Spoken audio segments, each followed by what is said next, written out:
Hello students, my self Sumitra Saini, chemistry lecturer.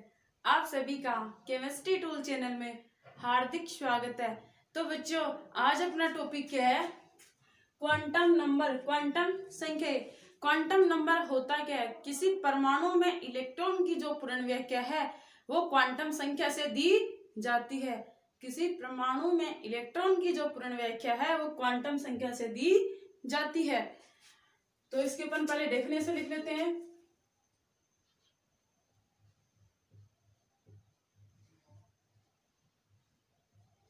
किसी परमाणु में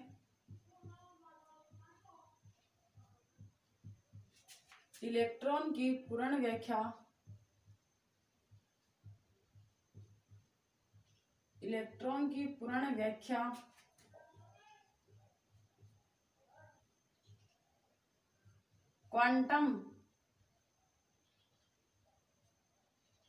क्वांटम संख्या से दी जाती है। क्वांटम संख्या से दी जाती है। किसी परमाणु में इलेक्ट्रॉन की पूर्ण व्याख्या क्वांटम संख्या से दी जाती है। अब ये क्वांटम संख्याएं कौन सी इक्वेशन से अपने को प्राप्त होती है? ये क्वांटम संख्याएं श्रोडिंगर इक्वेशन से प्राप्त होती है। पहले स्टेटमेंट लिख देते हैं, फिर देखते हैं श्रोडिंगर इक्वेशन से कैसे प्राप्त हुई। ये क्वांटम संख्याएं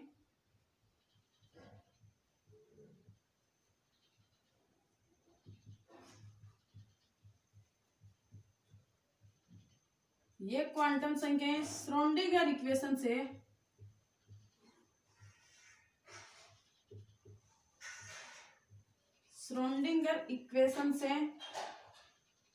उत्पन्न होती हैं।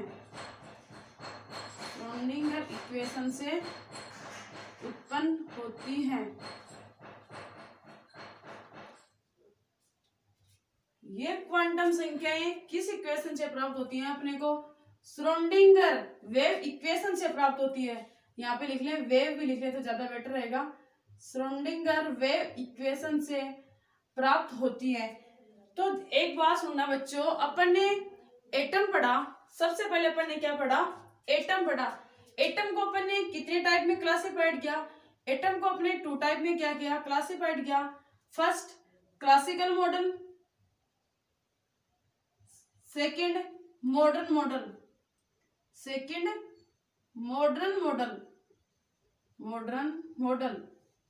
क्लासिकल मॉडल में अपन ने क्या पढ़ा? थॉमसन का परमाणु मॉडल, सेकंड रदरफोर्ड का परमाणु मॉडल, थर्ड बोर का परमाणु मॉडल, फोर्थ सोमरफेल्ड का परमाणु मॉडल। इनमें जो मिटिगेशन रह गई थी इनको कौन मॉडिफाइड करता है? मॉडर्न मॉडल इनकी कमियों को क्या करता है? मॉडर्न मॉडल इनकी जो कमियों का जो मिटिगेशन थी उनको क्या करता है? दूर करता है। मतलब इनको मॉडिफाइड करता है। मॉडर्न मॉडल में अपन ने फर्स्ट क्या पढ़ा? फर्स्ट अपन ने पढ़ा डी ब्रोगली।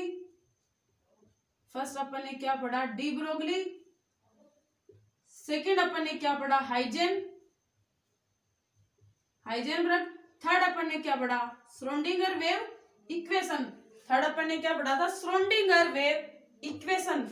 तो श्रोडिंगर वेव, पहले तो अपन ने श्रोडिंगर वेव इक्वेशन ड्राइव की थी। उसके बाद अपन ने साइन देखा था, वेव फंक्शन जो साइन। फिर कल के लेक्चर में अपन ने क्या देखा था? Orbital, S orbital, P D और एफ ऑर्बिटल। तो ये जो क्वांटम संख्याएं हैं ये कौन सी इक्वेशन से अपने को प्राप्त हो रही है? ये जो क्वांटम संख्याएं हैं अपने को श्रोडिंगर वेव इक्वेशन से क्या हो रही है?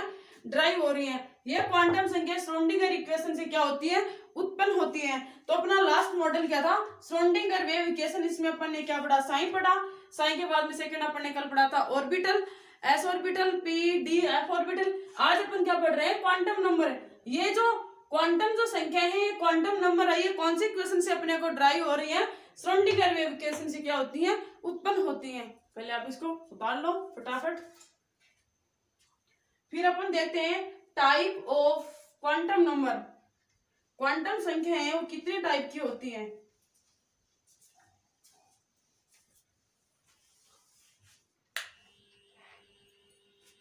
Type of quantum number.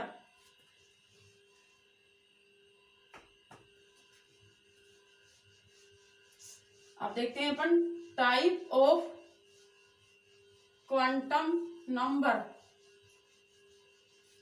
Type of quantum number, उतार लिया होगा। क्वांटम संख्याएं वो कितने टाइप की होती हैं?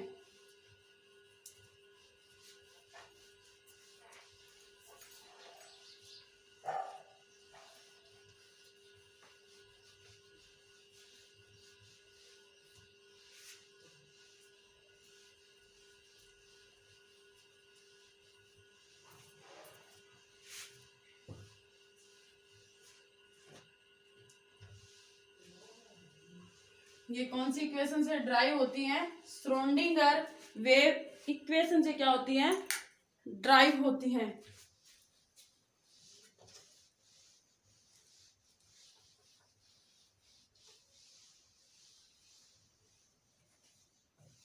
तो टाइप ऑफ क्वांटम नंबर में बोल दूं, क्वांटम संख्याएं कितने टाइप की होती हैं? तो अपन बात करें यहाँ पे type of quantum number. Type of quantum number,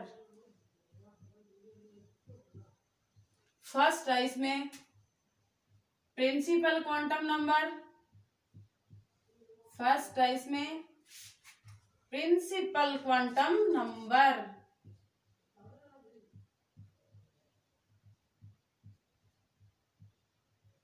principal quantum number. Principal quantum number को क्या बोलते हैं? प्रिंसिपल क्वांटम नंबर को बोलते हैं मुख्य क्वांटम संख्याएं। मुख्य क्वांटम संख्या, आप समझ लेना, मुख्य क्वांटम संख्या मतलब इसको बोलते हैं मुख्य क्वांटम संख्या। इसको किससे रिप्रेजेंटेड करते हैं? इसको रिप्रेजेंटेड करते हैं एन, इसको रिप्रेजेंटेड करते हैं एन से, स्मॉल एन से। सेकंड है एजीमुथल क्वांटम नंबर। सेकंड है azimuthal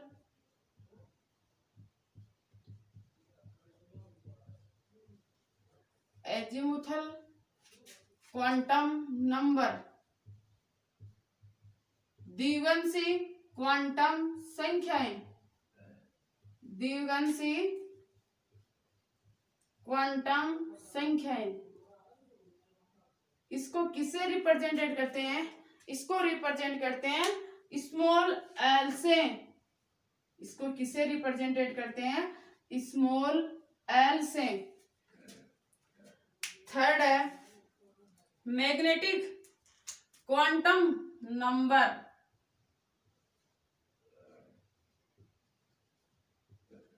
magnetic quantum number. Magnetic quantum number मतलब चुंबकीय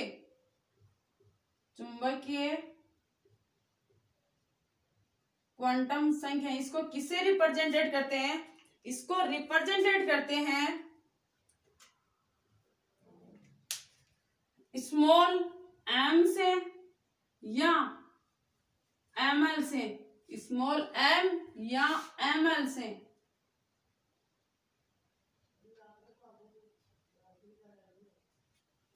फोर्थ है स्पिन क्वांटम नंबर। चक्रण स्पिन क्वांटम नंबर, चक्रण क्वांटम संख्याएं, इससे रिप्रेजेंटेड करते हैं एस से। इसे रिप्रेजेंटेड किसे करते हैं? एस से। तो पहले आप बच्चों इनको उतार लो, इनके टाइप प्रिंसिपल क्वांटम नंबर, मुख्य क्वांटम संख्या represented by n. Azimuthal quantum number, द्विवंशी क्वांटम संख्या represented by l. Third magnetic quantum number represented by small m या m l. Fourth spin quantum number represented by s. पहले आप इनको उतार लो। फिर अपन वन बाय वन करके इनको पढ़ेंगे। फर्स्ट अपन पढ़ेंगे प्रिंसिपल क्वांटम नंबर, मुख्य क्वांटम संख्याएं, मुख्य क्वांटम संख्याएं। फिर अपन वन बाय वन करके इनको देखेंगे।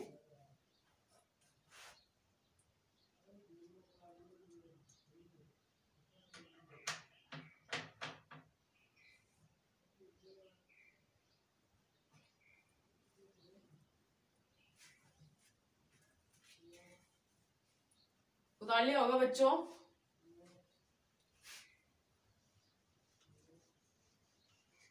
अब इससे पहले एक स्टेटमेंट है, वो स्टेटमेंट क्या है मैं बता देती हूँ। स्टेटमेंट मतलब यहीं पे बता दूं, ज्यादा बेस्ट रहेगा। जो एजीमुथल क्वांटम संख्या है ये किस पे निर्भर करती है? एजीमुथल क्वांटम नंबर है वो प्रिंसिपल क्वांटम नंबर के पे क्या करती है? डिपेंड करती है, मतलब निर्भर करती है। और जो मैग्नेटिक जो चुंबकीय जो क्वांटम संख्या है ये द्विवंशी क्वांटम संख्या पर क्या करती है? निर्भर करती है। स्पिन क्वांटम नंबर को छोड़ के, चक्रण क्वांटम संख्याओं को छोड़ के से सभी क्वांटम जो संख्या है एक दूसरे पे क्या करती है? निर्भर करती है। एजीमुथल करता है प्रिंसिपल पे, मैग्नेटिक करता है एजीमुथल पे। स्पिन क्वांटम संख्या किसी पर भी निर्भर नहीं करती है। चक्रण क्वांटम संख्या को छोड़कर से सभी क्वांटम संख्याएं एक दूसरे पे क्या करती हैं? निर्भर करती हैं। ये स्टेटमेंट अपन लिखेंगे। स्पिन क्वांटम नंबर को छोड़ के से सभी क्वांटम संख्याएं एक दूसरे पर क्या करती हैं? डिपेंडेंट करती हैं, एक दूसरे पे निर्भर करती हैं। तो ये स्टेटमेंट अपन यहीं पे लिख लें तो आगे मैं बोलूंगी। जैसे अपन फर्स्ट पढ़ेंगे प्रिंसिपल क्वांटम नंबर, मुख्य क्वांटम संख्या है ये। फिर सेकंड अपन पढ़ेंगे द्विवंशी क्वांटम संख्या। द्विवंशी क्वांटम संख्या ये मुख्य क्वांटम संख्या पर क्या करेगी? निर्भर करेगी। वो अपन देखेंगे, इतनी हार्ड चीज नहीं है, आप इनको समझो क्योंकि सभी टॉपिक में क्वांटम नंबर है वो अपने काम आता है। अपने को एन एल एम ये पता नहीं होता है, examiner direct N L M ऐसे एस ये दे देता है अपने को। इससे रिलेटेड अपन क्वेश्चन भी सोल्व करेंगे बच्चों। स्पिन क्वांटम नंबर फर्स्ट अपन ने क्या पढ़ा? मुख्य क्वांटम संख्या है एन। सेकंड अपन ने क्या पढ़ा? द्विवंशी क्वांटम संख्या है एल। थर्ड अपन ने क्या पढ़ा? चुंबकीय क्वांटम संख्या है एम। फोर्थ अपन ने क्या पढ़ा? स्पिन क्वांटम संख्या है एस। तो एस को छोड़ के, चक्रण क्वांटम संख्या को छोड़ के से सभी क्वांटम नंबर है एक दूसरे पर निर्भर करती हैं। तो अपन यहाँ पे स्टेटमेंट लिख लें। चक्रण क्वांटम संख्या को छोड़कर से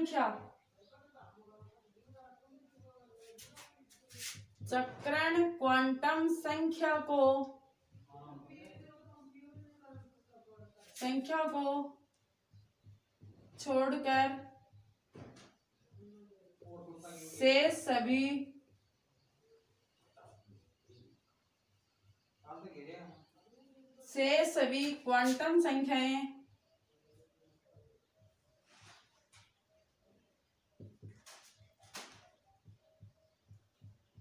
एक दूसरे पर निर्भर करती हैं।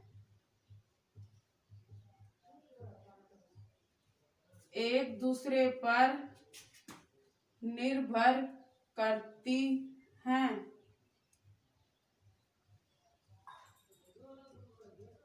एक दूसरे पर निर्भर करती है। चक्रण क्वांटम संख्या को छोड़कर से सभी क्वांटम संख्या एक दूसरे पर निर्भर करती हैं। जैसे एजीमुथल करता है मेन क्वांटम संख्या पर, चुंबकीय क्वांटम संख्या द्विवंशी क्वांटम संख्या पर निर्भर करती है। जो चक्रण क्वांटम संख्या ये किसी पर भी निर्भर नहीं करती है। पहले आप इस स्टेटमेंट को लिखो, ये आगे अपने बहुत ही काम आएगा। फिर अपन फर्स्ट पढ़ेंगे प्रिंसिपल क्वांटम नंबर, मुख्य क्वांटम संख्याएं।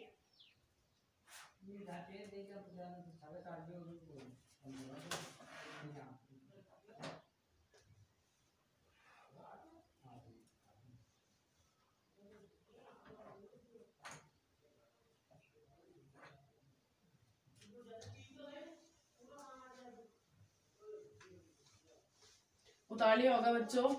अब अपन फर्स्ट पढ़ेंगे प्रिंसिपल क्वांटम नंबर, मुख्य क्वांटम संख्याएं।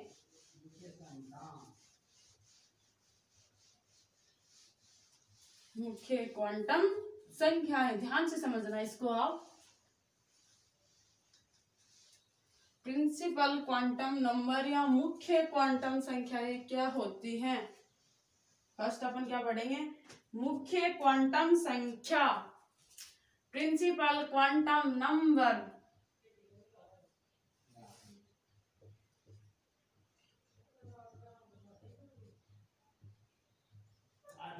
मुख्य क्वांटम संख्या, मुख्य क्वांटम संख्या को किससे रिप्रेजेंटेड करते हैं? मुख्य क्वांटम संख्या को n से रिप्रेजेंटेड करते हैं, n से प्रदर्शित करते हैं। ये क्या है? मुख्य क्वांटम संख्या, प्रिंसिपल क्वांटम नंबर।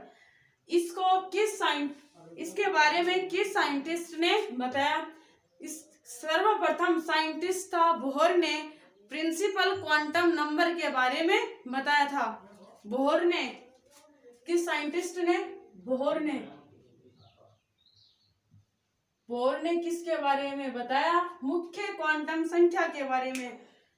इस मुख्य क्वांटम संख्या मतलब बोहर ने इस मुख्य क्वांटम संख्या के बारे में क्या बताया? ये क्वांटम संख्या कोष में पाई जाती है। कोष में क्या होती है? प्रेजेंट होती है। कोष का मतलब सेल में प्रेजेंट होती है। कोष मतलब सेल में क्या होती है? प्रेजेंट होती हैं। अपन इनको सबको पॉइंट से लिखेंगे तो अपने जल्दी याद होगा थ्योरी की बजाय। कोष, इनमें क्या, इनके अलावा इसमें क्या बताया? इसके अलावा बताया इसमें कोष में कोष का आकार एंड त्रिज्या, कोष में इलेक्ट्रॉन का वेग, कोष में क्या बताया? सेल में आकार, कोष में आकार एंड त्रिज्या को बताया। कोष में इलेक्ट्रॉन का वेग के बारे में बताया, इलेक्ट्रॉन का वेग के बारे में बताया। इलेक्ट्रॉन का वेग अर्थात इलेक्ट्रॉन की एनर्जी, मैं यहाँ पे बात करूं, अर्थात इलेक्ट्रॉन की, या मैं बोल दूं कोष की एनर्जी, वो जब भी ज्यादा बेटर रहेगा। कोष में इलेक्ट्रॉन की एनर्जी या कोष की एनर्जी, कोष में इलेक्ट्रॉन की एनर्जी, शेल में इलेक्ट्रॉन की ऊर्जा, यहां मैं बोल दूं इसको क्या बोल सकते हैं? कोष की ऊर्जा, एक ही बात है, कोष की ऊर्जा। इसके बारे में इन्होंने बताया। पहले आप इनको उतारो। सेल के बारे में बताया, सेल में आकार एंड त्रिज्या को बताया। इलेक्ट्रॉन का वेग अर्थात कोष में इलेक्ट्रॉन की त्रिज्या या कोष की ऊर्जा के बारे में बताया। और इसने क्या बताया? इलेक्ट्रॉन का कोणीय संवेग या कक्षीय कोणीय संवेग को बताती है। इलेक्ट्रॉन का कोणीय संवेग या कक्षीय कोणीय संवेग, इस स्टेटमेंट को मैं यहां लिख दूं, चलो ऊपर लिख लेते हैं। पहले आप इनको उतार लो। इलेक्ट्रॉन का कोणीय संवेग एंड कक्षीय कोणीय संवेग के बारे में इसने बताया। इलेक्ट्रॉन का कोणीय संवेग एंड कक्षीय कोणीय संवेग के बारे में बताया। तालिया होगा।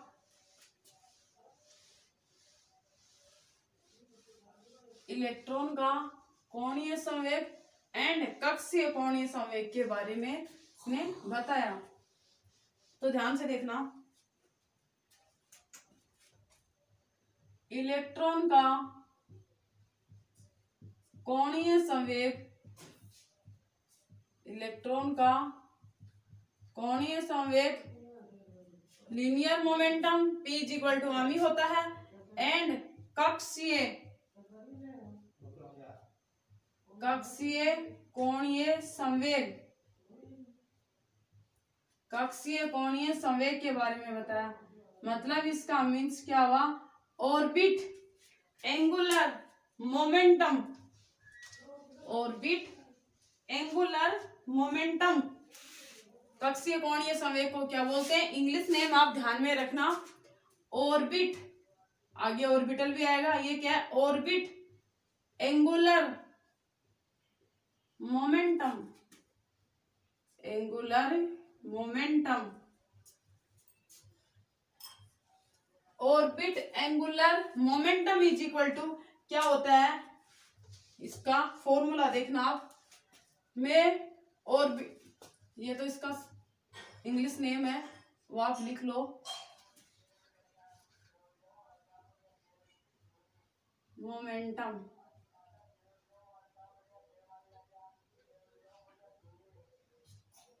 ऑर्बिट एंगुलर मोमेंटम क्या होता है, ओ से ऑर्बिट, एंगुलर से ए, और मोमेंटम से एम ले लिया जाए। फॉर्मूला क्या होता है, H upon 2 pi J is equal to H upon 2 pi, ये इसका क्या होता है, एंगुलर मोमेंटम का फॉर्मूला होता है। एन भी लगा देंगे, एन क्या किसको बताएगा, कोस को, एन एच अपॉन 2 पाई। बोर्ड ने क्या बताया था, इलेक्ट्रॉन है वो सर्कुलर ऑर्बिट में क्या करते हैं, रिवॉल्विंग करते हैं, वो एन एच अपॉन 2 पाई के क्या होता है, ऋणगुणज होता है, वहां से भी अपन इसको निकाल सकते हैं। यहाँ पे एक मैंने जब श्रोडिंगर वेव इक्वेशन ड्राइव की थी तब बताया था, H cross is equal to क्या होता है, एच अपॉन 2 पाई होता है। तो मैं यहाँ पे जे इज इक्वल टू बात करूं, जे इज इक्वल टू क्या हो जाएगा, ये एच अपॉन 2 पाई क्या हो जाएगा, एच क्रॉस, तो ये क्या हो जाएगा, एन एच क्रॉस एस। इससे रिलेटेड भी ऐसे भी अपने को एग्जाम एक्सप्रेशन दे सकता है। अब इससे रिलेटेड अपने क्वेश्चन भी सॉल्व कर लें तो ज्यादा बेटर रहेगा।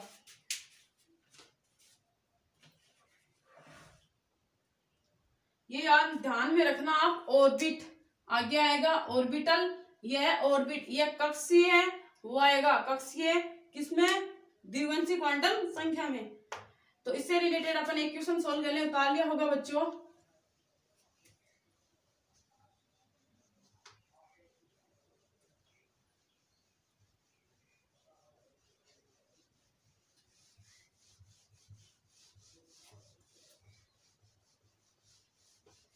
अपने एक क्वेश्चन ले लेते हैं, ऑर्बिट एंगुलर मोमेंटम से रिलेटेड, जिससे अपने को क्या होगा, ये फॉर्मूला समझ में आ जाएगा कि इस फॉर्मूले को काम में कैसे लेते हैं। कक्षीय कोणीय संवेग, अब ऑर्बिट एंगुलर मोमेंटम ध्यान में रखना किसमें, मुख्य क्वांटम संख्या में। किसी पी वे कोष में, एक क्वेश्चन ले लेते हैं, कोई सा भी कोष ले लें, किसी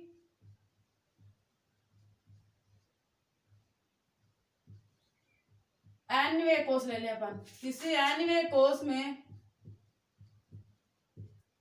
किसी एनवे कोष में इलेक्ट्रॉन का कक्षीय, मैं बोल दूं ऑर्बिट, इंग्लिश नेम ले लेते हैं अपन, ऑर्बिट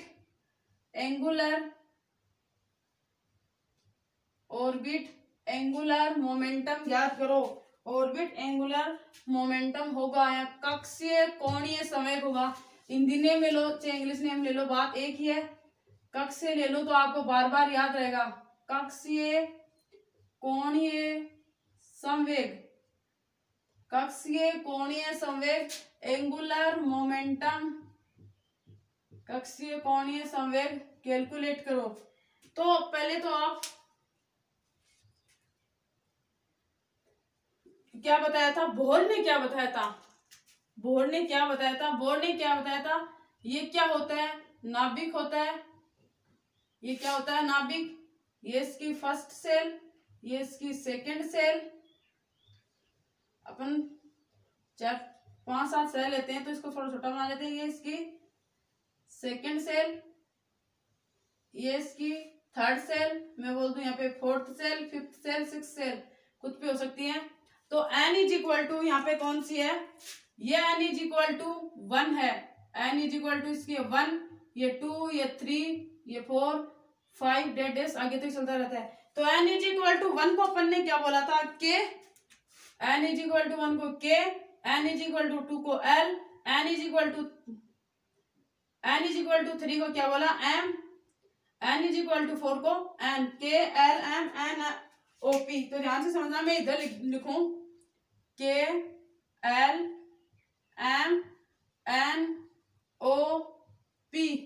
के को इसने क्या कौन सी कक्षा बताई थी? 1 2 3 4 5 6। तो अपन ने nth कोष, किसी nवें कोष में इलेक्ट्रॉन का कोणीय संवेग होगा, कोणीय संवेग होगा या कैलकुलेट करो, बात एक ही है। अपना फॉर्मूला क्या था?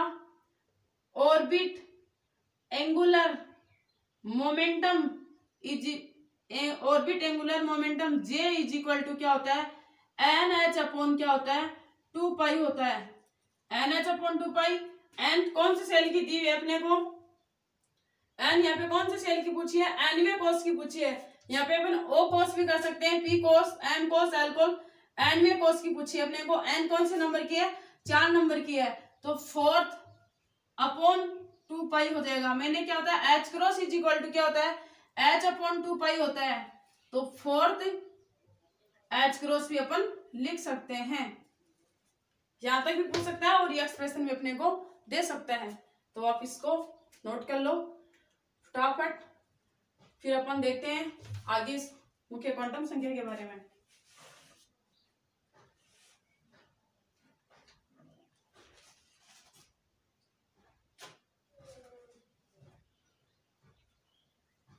उतार लिया होगा। अब किसी कोष में इलेक्ट्रॉन की संख्या अपन कैसे, किस फॉर्मूले से कैलकुलेट करते हैं? तो किसी, उतार लिया होगा बच्चों, किसी कोष में मैक्सिमम इलेक्ट्रॉन की संख्या ज्ञात करने के लिए एक फॉर्मूला काम में लिया गया है। वो फॉर्मूला क्या है? 2n²। वो फॉर्मूला क्या है? 2n²। मैक्सिमम इलेक्ट्रॉन कैलकुलेट करने के लिए एक फॉर्मूला काम में लिया गया है। वो फॉर्मूला क्या है? 2n²।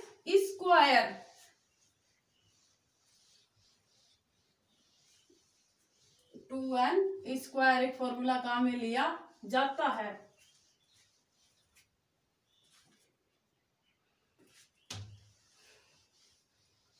कौन सा फॉर्मूला?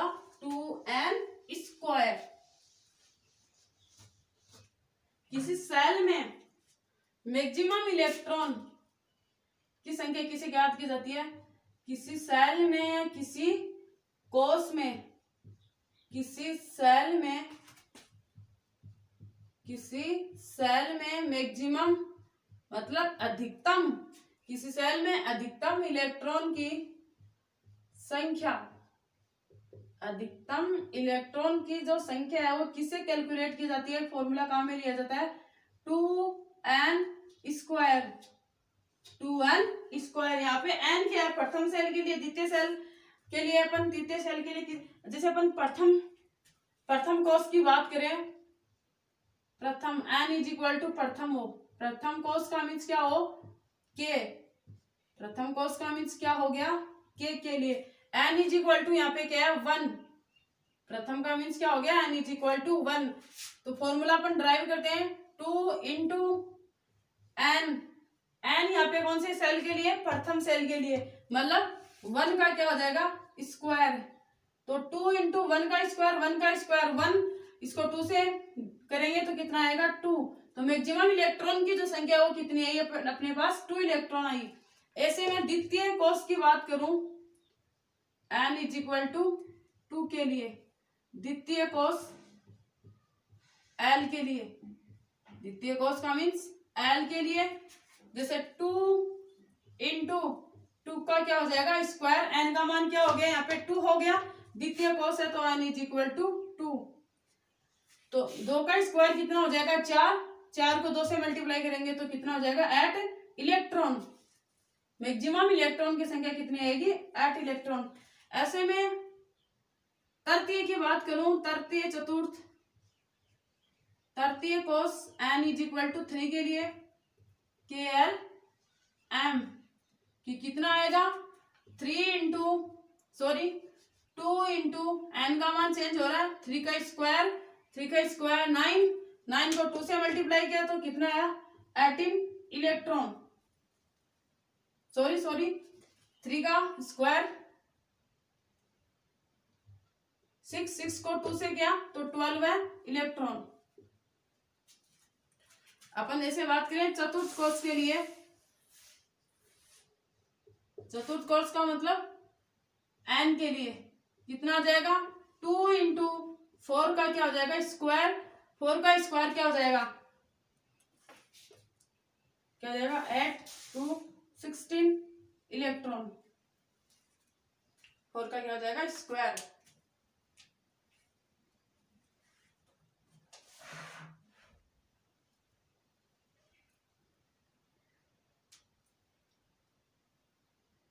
अरे सॉरी, 3 का स्क्वायर मतलब 2 का वर्ग क्या होता है 4, 3 का 9, तो 9 को 2 से करेंगे तो 18 इलेक्ट्रॉन, यहाँ पे कितना आएंगे 18 इलेक्ट्रॉन, और यहाँ पे 4 का स्क्वायर 16, 16 को 2 से करेंगे तो क्या आ जाएगा 32 इलेक्ट्रॉन।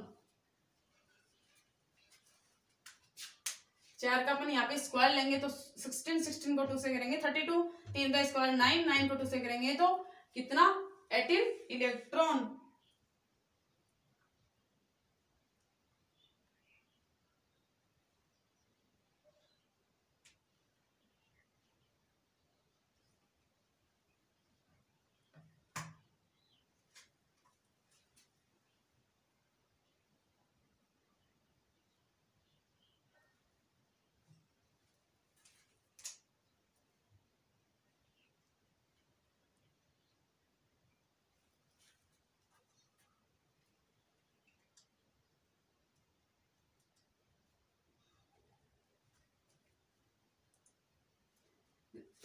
लिख लिया होगा बच्चों, फटाफट उतार लो आप इसको, फिर अपन देखते हैं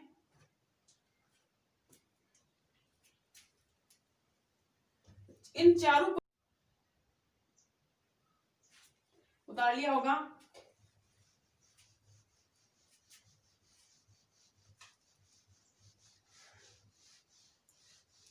अब जो मुख्य क्वांटम संख्या होती है ना, इसका मान क्या होता है, इसका मान सबसे बड़ा होता है।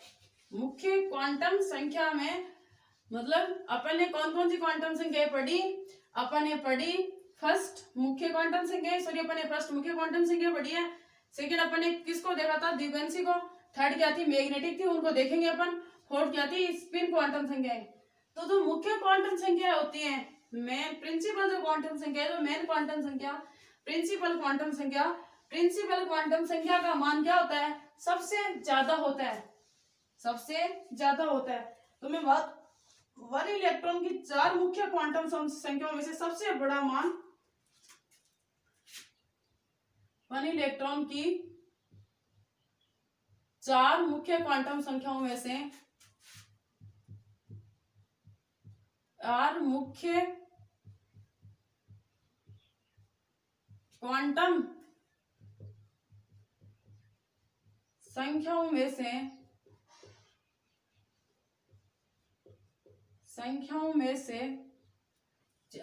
मुख्य क्वांटम संख्याओं में से सबसे बड़ा मान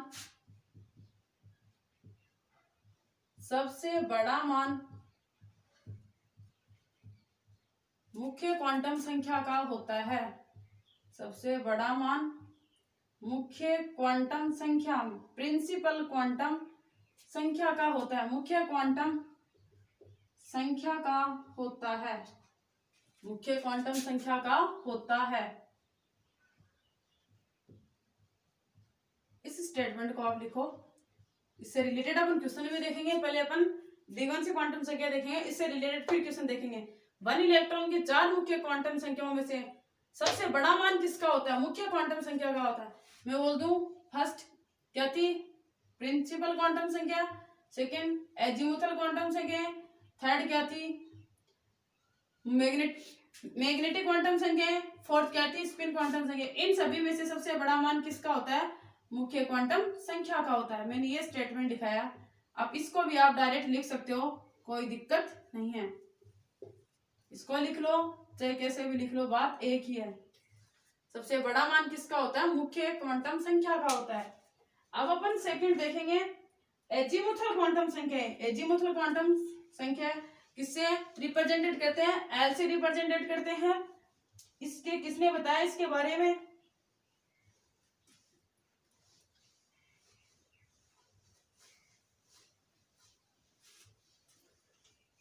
सेकंड अपन देखेंगे, उतार लिया होगा, इसको भी आप डायरेक्ट लिख सकते हो, स्टेटमेंट लिखो या ना लिखो कोई जरूरत नहीं है, इसको आप लिख सकते हो डायरेक्ट। तो सेकंड अपन देखेंगे एजीमुथल क्वांटम संख्याएं, द्विगुणित क्वांटम संख्याएं। द्विगुणित क्वांटम संख्याएं होती क्या है पहले तो ये देखेंगे। इसको रिप्रेजेंट किससे करते हैं बच्चों, इसको रिप्रेजेंट करते हैं एल से। इसको रिप्रेजेंटेड किससे करते हैं, एल से करते हैं।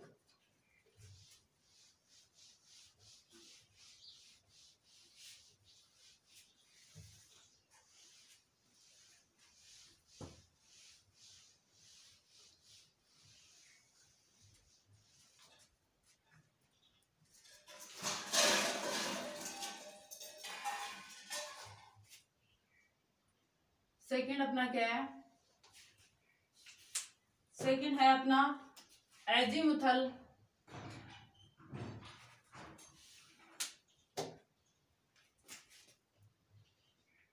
सेकंड है अपना एजीमुथल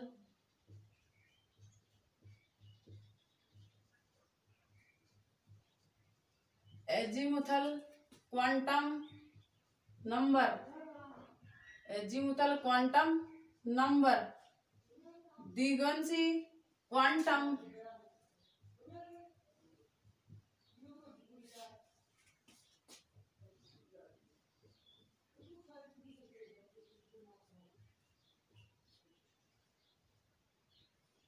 द्विगुणित क्वांटम संख्या, इसको किससे रिप्रेजेंटेड करते हैं, इसको रिप्रेजेंटेड करते हैं स्मॉल एल से, स्मॉल एल से। एजीमुथल क्वांटम नंबर, इसको सर्वप्रथम किस साइंटिस्ट ने बताया, जो मुख्य क्वांटम संख्या इसको तो किसने बताया था, बोर ने, क्योंकि पीछे वाले को अपन कोरिलेट करके चलेंगे तब अगले वाला इजीली समझ में आ जाएगा।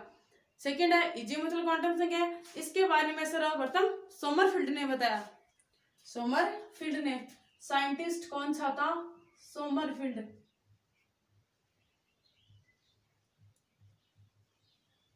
सोमरफील्ड ने किसके बारे में बताया, एजीमुथल क्वांटम संख्या के बारे में बताया।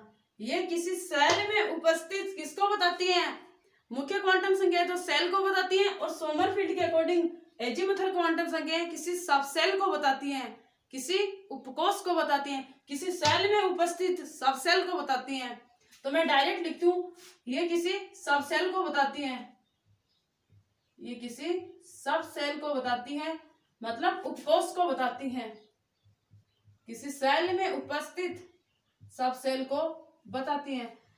इसके अलावा ये किसको बताती हैं, इसके अलावा ये बताती हैं उपकोष की ऊर्जा को और उपकोष की आकृति को, उपकोष की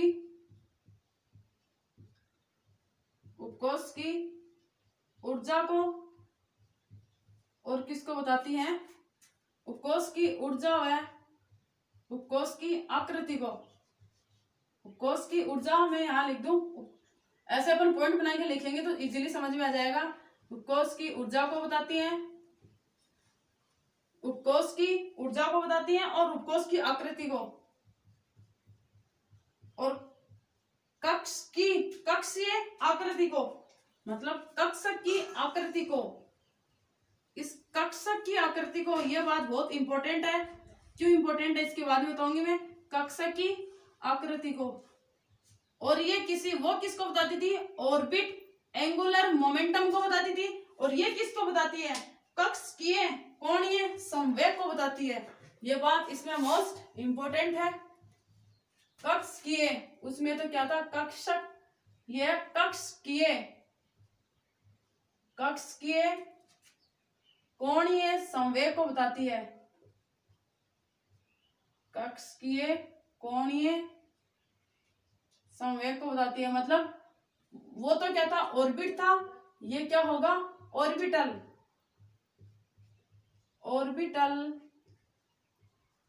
angular momentum, orbital angular momentum, orbital angular momentum. कक्षीय वो तो क्या था, कक्षक था। मैं फिर से बता रही हूँ, मुख्य क्वांटम संख्या में तो क्या था, ऑर्बिट था, और द्विगुणित क्वांटम संख्या में क्या है, ऑर्बिटल है, द्विगुणित क्वांटम संख्या में क्या है, ऑर्बिटल है, और उसमें क्या था, ऑर्बिट था, उसमें ऑर्बिट था, फिर से बता रही हूँ, इसमें ऑर्बिटल है। द्विगुणित क्वांटम कक्ष के कोणीय संवेग किसमें, द्विगुणित क्वांटम संख्या। पहले आप इनको उतारो, उसके बाद में देखते हैं कक्ष के कोणीय संवेग इज इक्वल टू क्या होता है।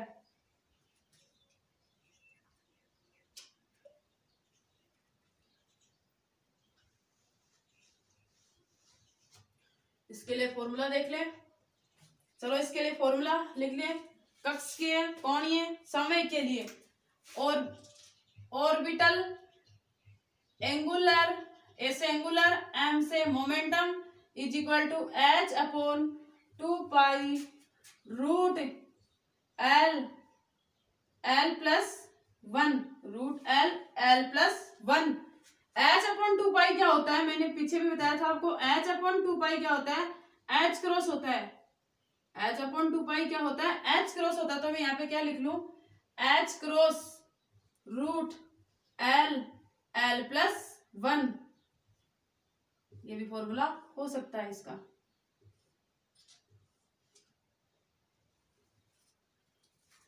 तो पहले आप इन सबको उतारो, अब इसे रिलेटेड इक्वेशन देखते हैं। एस ऑर्बिटल के लिए angular moment, orbit angular momentum देखते हैं। एस ऑर्बिटल के लिए, ये मैं बोल दूं, एस इलेक्ट्रॉन का ऑर्बिटल एंगुलर मोमेंटम देखते हैं। उतार लिया होगा इनको। तो अब इससे रिलेटेड अपन क्या करते हैं, क्वेश्चन सोल्व करते हैं। उनको आप लिख लो, इधर भी मिटाया मैंने। एस इलेक्ट्रॉन का orbit angular momentum, S electron का, सॉरी वो ऑर्बिट था मुख्य क्वांटम संख्या में, इसमें क्या ऑर्बिटल है। तो एस इलेक्ट्रॉन का orbital angular momentum, P orbital का, डी ऑर्बिटल का, इन सब को अपन देखेंगे। पहले अपन कल के लेक्चर में मैंने बताया था एल के लिए एस का मान कितना होता है, पी के लिए एस का मान कितना होता है, डी के लिए एस का मान कितना होता है, एफ के लिए एस का मान कितना होता है। ये चीजें मैंने आपको बताई थी, एक बार फिर से रिवाइज करवा देते हैं इनको। एस का मान, एल का मान है वो एस के लिए कितना होता है, 0, पी के लिए 1, डी के लिए 2, एफ के लिए 3, जी के लिए 4, एच के लिए 5। ये क्या होते हैं, एल के मान होते हैं, जो कल के लेक्चर में बता चुकी हूं मैं। अब अपन देखें एस इलेक्ट्रॉन का ऑर्बिटल, अब ऑर्बिटल है, एंगुलर को मैं small angular, M momentum, S electron का ऑर्बिटल एंगुलर मोमेंटम, फॉर्मूला क्या होता है, H upon 2 pi root L L plus 1, ये अपना फॉर्मूला था। इसमें अपन मान रखते हैं एल का मान कितना था, 0, एच अपॉन 2 पाई डायरेक्ट कर ले यहाँ पे, 0 0 प्लस 1, 0 0 प्लस 1 क्या हो जाएगा, 0। तो वह क्या हो जाएगा, एच अपॉन 2 पाई का मान डायरेक्ट क्या लिखते हैं, एच अपॉन 2 पाई, यहाँ पे डायरेक्ट में क्या लिख दूं, 0। डायरेक्ट यहाँ पे सोल्व के बिना यहाँ पे लिख सकते हैं 0। इनको मत उतार लेना आप, इसमें मिक्स मत कर देना, ये यहीं तक है, ये तो इधर वाला है। अब अपन देखते हैं पी इलेक्ट्रॉन का, डायरेक्ट लिख दूं मैं, orbital angular momentum is equal to H upon 2 pi root L L plus 1। L का मान कितना है, पी के लिए 1 है, फॉर्मूले में डायरेक्ट लिख रहे हैं, पी के लिए 1, 1 प्लस 1 तो क्या हो जाएगा, 1 1 प्लस 1 2, 2 को 1 से किया तो H upon 2 pi root 2, H upon 2 pi को अपन क्या लिख सकते हैं, एच क्रॉस लिखते हैं। इसको अपन ऐसे सोल्व कर लें, √2 इंटू √2, यहाँ पे मैं करूं, इसको यहाँ पे क्या लिख सकते हैं अपन, √2 इंटू √2। तो इस √2 इंटू √2 क्या होता है, 2 होता है, तो इस √2 को मैं इसे कैंसिल आउट कर दूं तो यहाँ पे क्या बचाएगा, h/√2 पाई, ऐसे भी अपन लिख सकते हैं इसको। वैसे h/2 पाई को h क्रॉस भी लिख सकते हैं, ऐसे मैं इसको यहाँ पे अलग से भी लिख सकती हूँ। और भी तरीके हैं, जैसे h/2 पाई को h क्रॉस √2 भी लिख सकते हैं, h/√2 पाई भी लिख सकते हैं, क्योंकि 2 क्या होता है, √2 इंटू √2 को क्या बोलते हैं, 2 बोलते हैं। 2 से √2 डायरेक्ट कैंसिल आउट कर दिया तो h/√2 पाई हो गया। अब अपन देखते हैं किसके लिए, डी इलेक्ट्रॉन के लिए। डी इलेक्ट्रॉन के लिए मैं यहाँ पे लिख रही हूँ, डी इलेक्ट्रॉन के लिए orbit angular momentum is equal to h/2 pi. मान डायरेक्ट रखे किसका, डी का। डी का क्या होता है 2, तो 2 इंटू 2 प्लस 1, 2 प्लस 1 क्या हो जाएगा 3, 3 को 2 से क्या तो 6, √6। h/2 पाई को अपन क्या लिख सकते हैं, h/2 पाई को क्या होता है h क्रॉस √6, ये भी लिख सकते हैं। ऐसे अपन एफ के लिए देख लेते हैं, orbit angular momentum, F electron का ऑर्बिट एंगुलर मोमेंटम क्या होगा, फॉर्मूला क्या है, h/2 पाई रूट एल का मान कितना है एफ के लिए 3 है, 0 1 2 3 एफ के लिए कितना 3, तो 3 इंटू 3 प्लस 1, 3 प्लस 1 कितना हो गया 4, 4 को 3 से करें तो √12 है। √12 को अपन कैसे लिख सकते हैं, √12 को अपन लिख सकते हैं h/2 पाई 2√3 लिख सकते हैं, 2√3 लिख सकते हैं, 2√3 लिख सकते हैं। तो h/2 पाई h क्रॉस, ऐसे भी अपने यहाँ पे लिख लें, इसकी जितनी भी पॉसिबिलिटी है वो h/2 पाई को क्या बोलते हैं, h क्रॉस बोलते हैं, h क्रॉस 2√3 ऐसे भी लिख सकते हैं। पीछे दिख तो रहा है क्या सबको, और इसको 2 से 2 यहाँ पे कैंसिल आउट कर दूं तो इसको ऐसे भी लिख सकते हैं, मैं यहाँ पे लिख रही हूँ इसके लिए, यहाँ 2 से 2 डायरेक्ट कैंसिल आउट कर दिया तो यहाँ पे ऐसे लिख सकते हैं h/पाई √3। कैसे भी एग्जाम में अपने को एक्सप्रेशन दे सकता है। ये एक्सप्रेशन मैंने h/2 पाई को h क्रॉस मान के लिखा 2√3, यहाँ पे 2 इंटू 2 को कैंसिल आउट कर दिया तो h/पाई √3, ये भी अपन लिख सकते हैं। सबको समझ में आ गया होगा, इतनी हार्ड चीज नहीं है। पीछे दिख तो रह गया सभी को। अब अपन देखते हैं एल का मान है वो किस पर निर्भर करता है। मैंने कहा था एल का मान है जो मुख्य क्वांटम संख्या पर निर्भर करता है। एल का प्रत्येक मान किसी न किसी किसको बताता है, एल का मान किसी कोष को बताता है, मुख्य क्वांटम संख्या सेल को बताती है, द्विगुणित क्वांटम संख्या किसको बताती है, सब सेल को बताती है।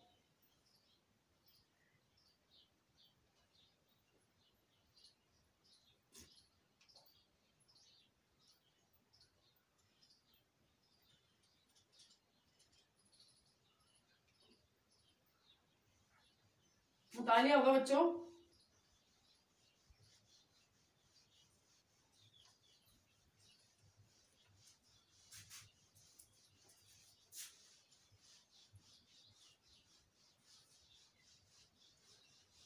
अब अपन देखते हैं तो मुख्य क्वांटम संख्या होती है, मुख्य क्वांटम संख्या ये किस पर निर्भर करती है। मैंने कहा था जो द्विगुणित क्वांटम संख्या है ये मुख्य क्वांटम संख्या पर निर्भर करती है, और जो चुंबकीय क्वांटम संख्या है ये द्विगुणित क्वांटम संख्या पर निर्भर करती है।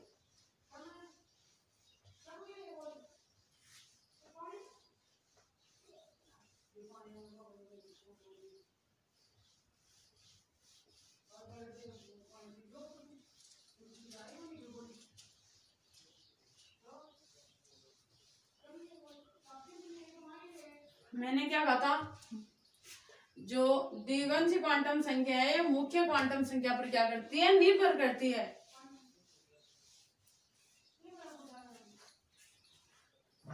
ध्यान से देखना बच्चों।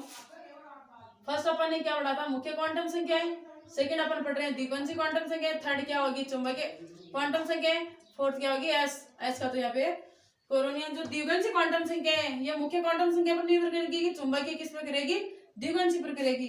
तो मैं स्टेटमेंट लिखा रही हूँ, स्टेटमेंट क्या है, एल का मान एन पर निर्भर करता है, एल का मान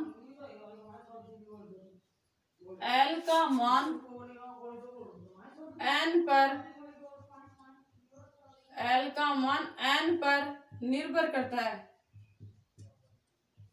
एल का मान एन पर निर्भर करता है। एल का प्रत्येक मान एल का प्रत्येक मान एल का प्रत्येक मान किसी न किसी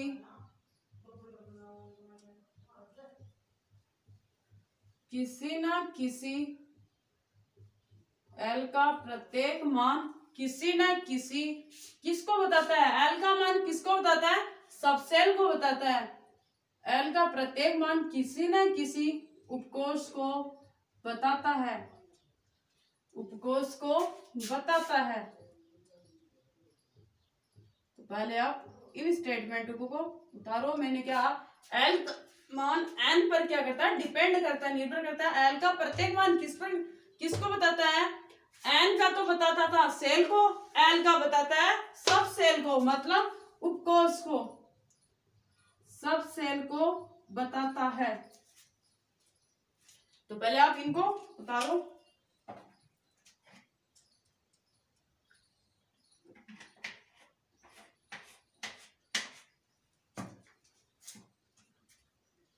मैं यहाँ पे एक स्टेटमेंट और लिखा दूं आपको। एल का कुल मान, एल का कुल मान मतलब टोटल वैल्यू। एल का कुल मान किसको बताता है? एल का प्रत्येक मान भी उपकोष को बताएगा और एल का टोटल मान भी किसको बताएगा? उपकोष को बताएगा। एल का प्रत्येक मान किसको बताएगा? उपकोष को बताएगा। एल का प्रत्येक मान कुल उपकोष को बताएगा। एल का कुल बोला तो यहाँ पे भी अपन लिख सकते हैं कुल उपकोष, कुल उपकोष लिख सकते हैं, टोटल सब सेल लिख सकते हैं। एल का प्रत्येक मान किसी न किसी उपकोष को बताता है, तो एल का टोटल मान भी किसको बताएगा? टोटल उपकोष को बताएगा। तो सेकंड स्टेटमेंट क्या है, इसको लिखो। फिर अपन एल के टोटल मान भी देखेंगे और एल के पॉसिबल मान भी देखेंगे। टोटल मान बराबर क्या होता है और पॉसिबल मान, पॉसिबल जो वैल्यू होगी वो टोटल वैल्यू बराबर क्या होगी और पॉसिबल वैल्यू बराबर क्या होगी। इससे रिलेटेड क्वेश्चन आता है एग्जाम में।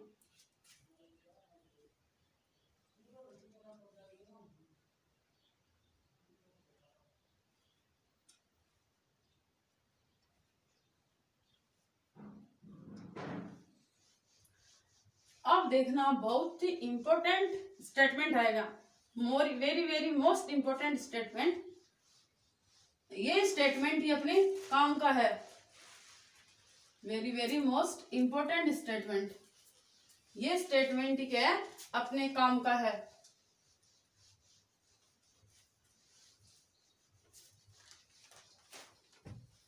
एन किसको बताता था? मुख्य क्वांटम संख्या सेल को बताती थी, द्विगुणित क्वांटम संख्या सब सेल को बता रही है। तो मैं बोल दूं एन के किसी मान के लिए, एन के किसी मान के लिए स्टेटमेंट डालू मैं फर्स्ट। एन के किसी मान के लिए, एन के किसी मान के लिए मतलब एन किसको बताता? एन के किसी मान के लिए, किसी मान के लिए मतलब एन किसको बता रहा है?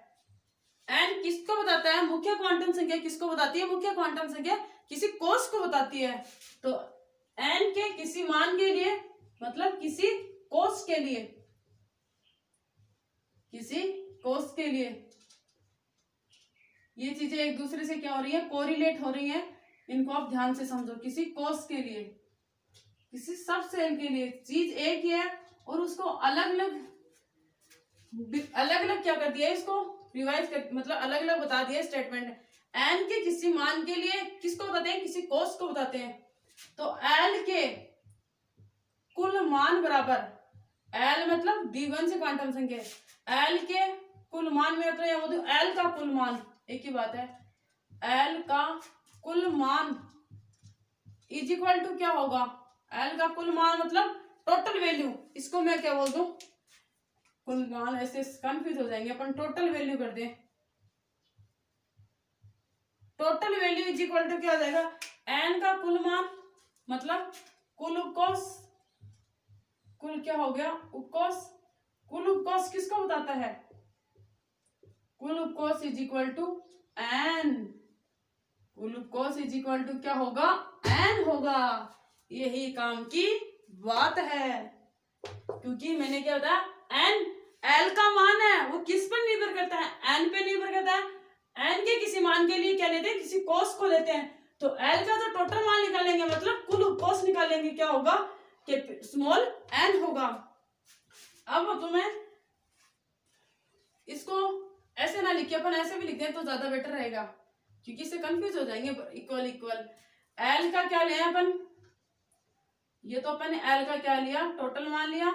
अब एल का क्या लिया, पॉसिबल मान, पॉसिबल वैल्यू में बोले एल का संभव मान, संभव मान possible value, possible value L का संभव मान क्या होगा, पॉसिबल वैल्यू क्या होगी, मैं यहाँ पे लिखूं possible, possible value, possible value क्या होगी, एल का संभव मान क्या होगा, एल का संभव मान होगा 0 से 1 तक, 0 से 1 तक, ये क्या होंगे इसके एन के सम, 0 से n माइनस 1 तक, n माइनस करेंगे ज्यादा बेटर रहेगा, 0 से n माइनस 1 तक, 0 से n माइनस 1 तक। n यहाँ पे क्या है, ये रहा जो कुल कोश को बता रहा है, 0 से n माइनस 1 तक। अब अपने इससे एक रिलेटेड एग्जाम्पल ले लें तो अपने को ज्यादा समझ में आ जाए। n इज इक्वल टू 1 2 3 4 के लिए अपन ले लें, प्रथम कोष, द्वितीय कोष, तृतीय कोष, इनके लिए अपन ले लें तो अपने को समझ में आ जाएगा। पहले आप इनको उतारो, अपने को डायरेक्ट याद रखेंगे, total value is equal to N, possible value is equal to 0 से n माइनस 1 तक। तो n इज इक्वल टू मैं प्रथम कोष के लिए लूं, प्रथम कोष का मतलब के लिए लूं, n इज इक्वल टू प्रथम कोष, या मैं बोल दूं प्रथम कोष के लिए निकाले, n इक्वल टू 1 के लिए टोटल मान और उसके टोटल वैल्यू और उसकी possible value.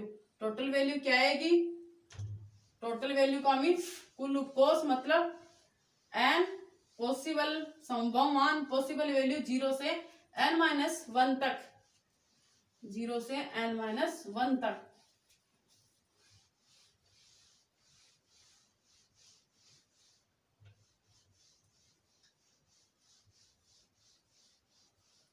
Total value is equal to small n, याद रखो, possible value is equal to 0 से n माइनस 1, इतनी बात आप याद रखो, क्वेश्चन सॉल्व हो जाएगा अपना।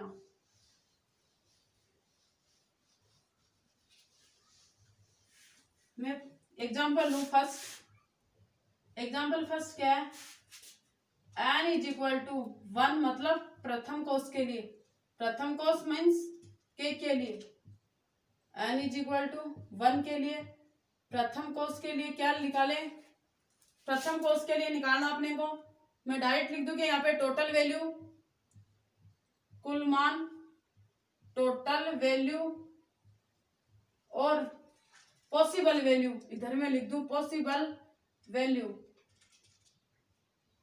पॉसिबल वैल्यू, संभव मान और कुल मान। n इज इक्वल टू 1 दिया हुआ है, 1 के लिए अपने को कुल मान निकालना है, कुल मान इज इक्वल टू मैं क्या बोल दूं n, और पॉसिबल मान इज इक्वल टू क्या होगा 0 से n माइनस 1 तक, 0 से n माइनस 1 तक होगा, 0 से n माइनस 1 तक। n इज इक्वल टू 1 के लिए इधर n इज इक्वल टू क्या दिया 1 दिया हुआ है, मैं इसको यहां ले लूं n is equal to 1, n is equal to 1 के लिए प्रथम कोष के लिए टोटल वैल्यू कितनी होगी, n इज इक्वल टू 1, 1 मतलब ये 1 है, ये किसको बताता है, सेल को बताता है, ये 1 मतलब सेल को बताता है। इस 1 की बात करूं मैं, ये किसको, सेल को, या इधर सब सेल को, तो n इज इक्वल टू 1 में सब सेल कितनी होंगी 1 होंगी, n is equal to 2, n is equal to 2 का means n is equal to 3, अपन 3 के लिए ले लें, 1 2 3, 2 के लिए कितनी होंगी सब सेल, कितनी होंगी n इज इक्वल टू सब सेल 2 होंगी, n सेल उतनी के सब सेल आ रही है, तो n इज इक्वल टू 3 के लिए भी कितनी सेल सब सेल होंगी, सब सेल का मीन्स क्या हो गया उपकोष, तो ये तो इनकी क्या आ गई सब सेल आ गई, सब सेल मतलब टोटल वैल्यू मतलब उपकोष, कुल उपकोष को बता रहा है ये n क्या है सब सेल है, सब सेल को बता रहा है। अब इसके लिए n इज इक्वल 1 के लिए अपन क्या निकाले पॉसिबल वैल्यू निकाले, मतलब फॉर्मूला क्या है n इज इक्वल टू 1 ये है, 0 से मैं यहाँ पे लिख दूं 0 से n माइनस 1, n का मान कितना 1, 0 से 1 माइनस 1, 1 माइनस 1 क्या हो जाएगा 0, तो 0 से 1 माइनस 1 मतलब कितनी आएगी 0 ही आएगी, इसका पॉसिबल मान है, पॉसिबल वैल्यू कितनी आएगी 0 मतलब 1 आएगी, एक वैल्यू तो आ ही रही है, इसको अपन एक वैल्यू बोल सकते हैं 0 आएगी कंफर्म।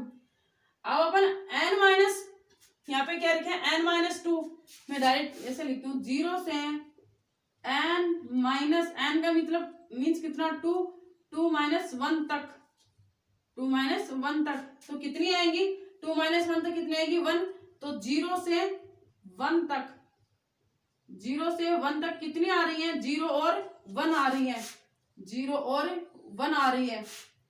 थर्ड में बात करूं 0 से कहां तक 3 माइनस 1 तक, 3 माइनस 1 का मीन्स क्या हो गया 0 से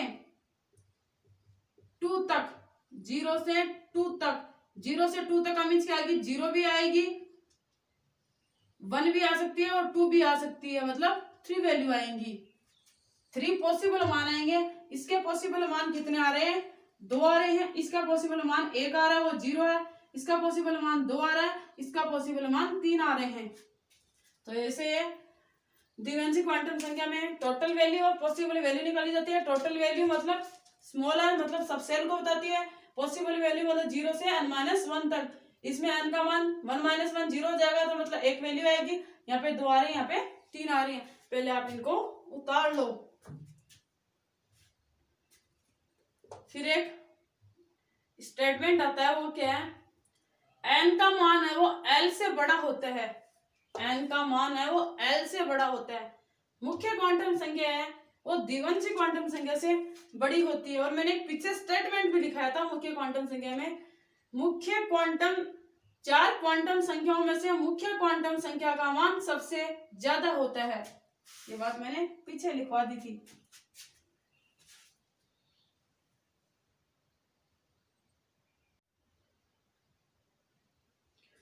उतार लिया होगा बच्चों आपने इसको। अब अपन देखते हैं नेक्स्ट,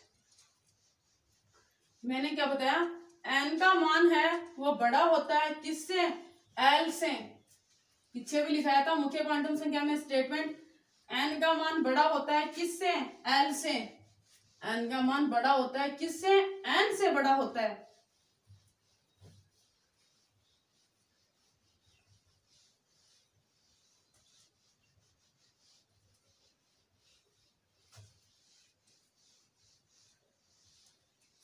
तो n का मान है वो बड़ा होता है, ऑलवेज बड़ा होता है, n का मान ऑलवेज बड़ा होता है l से,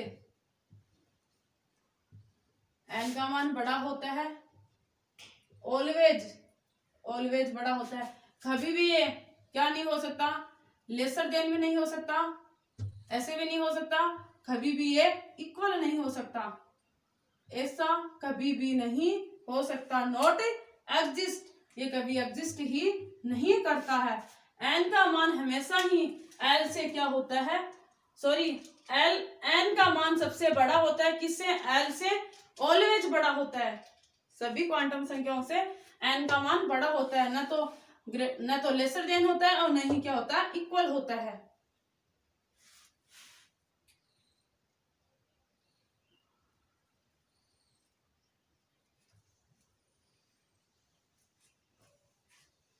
अब मैं इधर एक क्वेश्चन लूं, लिख लिया होगा इसको, तो आपने इससे रिलेटेड अपन एक क्वेश्चन सॉल्व कर लें जिससे पता लग जाए n का मान बड़ा हो रहा है मतलब ये कैसे हो रहा है। इससे रिलेटेड अपन क्वेश्चन ले लेंगे तो अपने को इजीली समझ में आ जाएगा। अपन डिफरेंट टाइप ऑफ क्वेश्चन भी ले लेते हैं। क्वांटम संख्याओं का कौन सा युग्म संभव है? मैं बोल दूं क्वांटम संख्याओं का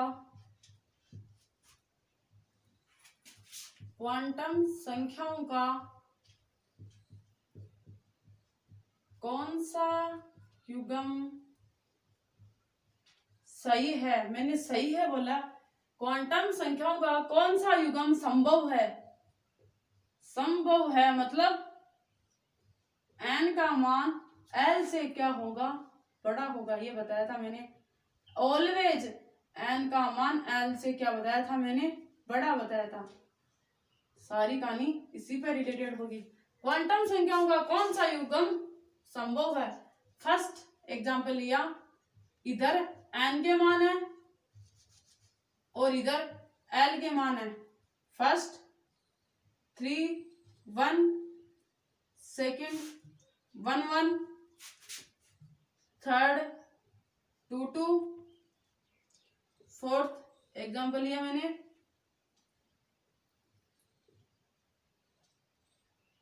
5 6। तो इन क्वांटम संख्याओं में से क्वांटम संख्याओं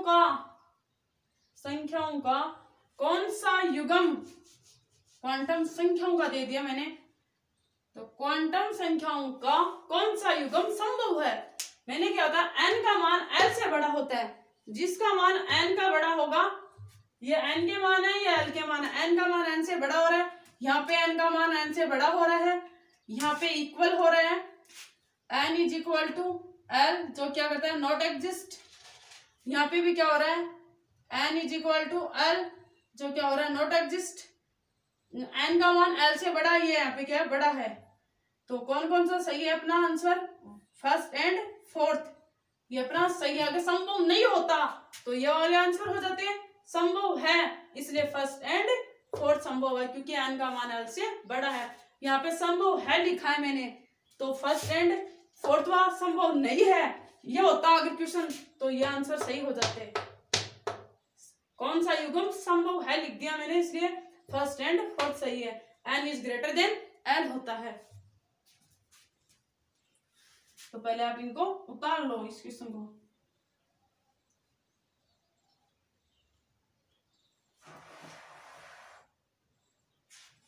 उतार लिया होगा बच्चों।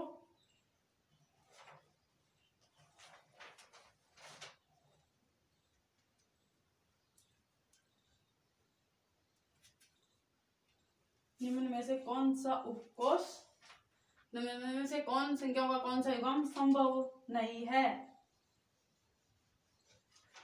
अब एक क्वेश्चन और ले लेते हैं। निम्न में से कौन सा उपकोष, अब की बार उपकोष ले लेते हैं क्योंकि द्विगुणित क्वांटम संख्या चल रही है, तो अपन इससे उपकोष का भी रिलेटेड क्वेश्चन ले लें तो ज्यादा बेस्ट रहेगा, जिसे पता लग जाए आपको द्विगुणित क्वांटम संख्या से क्वेश्चन कैसे पूछा जाता है।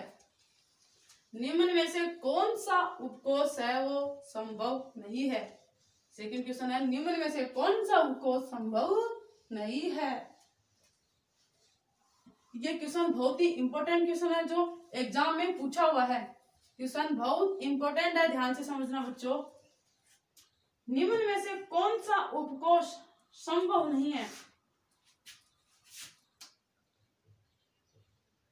सेकंड क्वेश्चन है, निम्न में से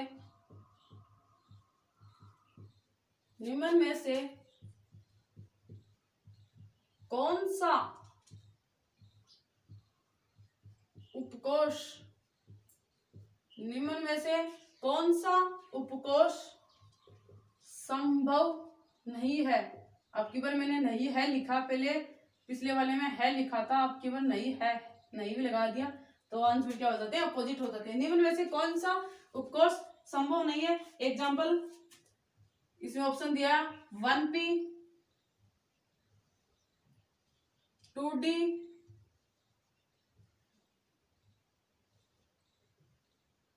3f 4g और 5 नंबर का ऑप्शन है all of these. All of these.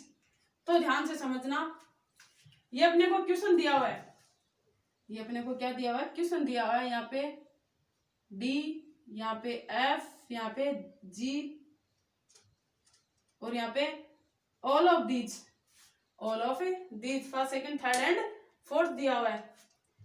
तो अब देखना आप एल के मान क्या होते हैं, एल के मान होते क्या हैं, एल के मान क्या होते हैं, पहले मैं एल के मान बता रही हूँ। एस के लिए एल का मान क्या होता है, एस के लिए एल का मान है वो 0 होता है, पी के लिए 1 होता है, डी के लिए 2 होता है, एफ के लिए 3 होता है, जी के लिए 4 होता है, एच के लिए 5 होता है, एफ के लिए क्या होता है, 5 होता है। तो यहाँ पे ये 1 एन इज इक्वल टू, यहाँ पे क्या दे दिया मैंने, क्या होता है, N is greater than L होता है, एन इज ग्रेटर देन क्या होता है, एल होता है। ये always n is greater than l ही होता है। तो एन का मान यहाँ पे 1 2 3 4, मतलब एन का मान कितना है यहाँ पे 1। एल का मान पी के लिए कितना है, एल का मान पी के लिए 1, यहाँ पे एन का मान 2। ये मतलब ये किसको बता रहा है, ये सेल को बता रहा है, और ये किन को बता रहे हैं, ये सब सेल को बता रहे हैं, ये सेल को बता रहे हैं, किसी कोश को बता रहे हैं, और ये किन को बता रहे हैं, किसी सब सेल को बता रहे हैं, उपकोश को बता रहे हैं। ये आप ध्यान रखना। तो एल का मान कितना होता है, डी के लिए 2 होता है, यहाँ पे एन का मान कितना है 3, और एल का मान कितना होगा एफ के लिए 3। ध्यान से देखना क्या आ रहा है, एन का मान 4, और यहाँ पे भी क्या आ रहा है, एल का मान 4 आ रहा है। अब देखना आप, मैंने क्या बताया, निम्न में से कौन सा युग्म है वो संभव नहीं है, संभव नहीं बताया मैंने, संभव नहीं बताया। तो ये तो क्या आ रहे हैं, सभी क्या आ रहे हैं, इक्वल आ रहे हैं, सभी क्या आ रहे हैं, इक्वल आ रहे हैं, 1 1 2 2 3 3 4 4। तो ये क्या होते हैं, नॉन एग्जिस्ट, ये तो एग्जिस्ट करता ही नहीं है। N is equal to L तो कभी एग्जिस्ट करता ही नहीं है, नॉट एग्जिस्ट, नॉट एग्जिस्ट, ये कभी एग्जिस्ट नहीं करता है। एन का मान हमेशा ही एल से क्या होना चाहिए, बड़ा होना चाहिए। तो निम्न में से कौन सा युग्म संभव नहीं है, कोई सा भी युग्म संभव नहीं है, तो आंसर क्या आएगा, all of these, d answer आ जाएगा। क्योंकि ये तो सभी क्या आ रहे हैं, यहाँ पे इक्वल आ रहे हैं, सभी बराबर आ रहे हैं, बराबर नहीं आना चाहिए, एन का मान बड़ा आना चाहिए एल से, और इनमें क्या आ रहे हैं, सभी में बराबर आ रहे हैं। ये किनको बता रहे हैं, सेल को बता रहे हैं, एल सब सेल को बताता है, एल यहाँ पे किनको बताता है, सब सेल को बताता है, उपकोष को बताता है। मैं यहाँ पे हिंदी में लिख दूं, उपकोष या सब सेल। द्विगुणित क्वांटम संख्या उपकोष पे निर्भर करती है, उपकोष को बताती है, मेन मुख्य क्वांटम संख्या सेल को बताती है, कोष को बताती है।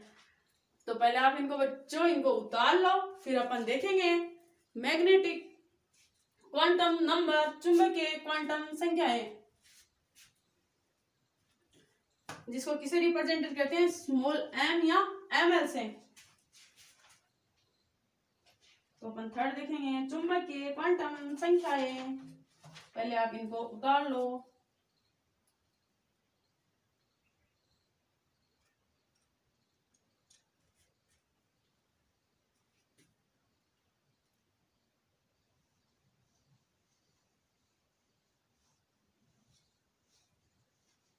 उतार लिया होगा।